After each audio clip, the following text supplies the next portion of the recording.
तेज हवा में उड़ता नीम का बीज नदी किनारे आ गिरा। दोपहर की धूप से बीज तड़पने लगा।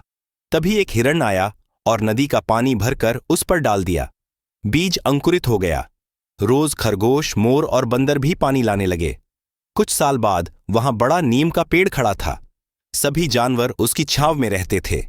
एक दिन एक लकड़हारा आया और पेड़ काटकर ले गया। जानवरों की शरण छिन गई। अगले दिन उसी कटे हुए ठूंठ से नया पौधा उगा, पर हिरण चुपचाप सिर झुकाकर रोने लगा।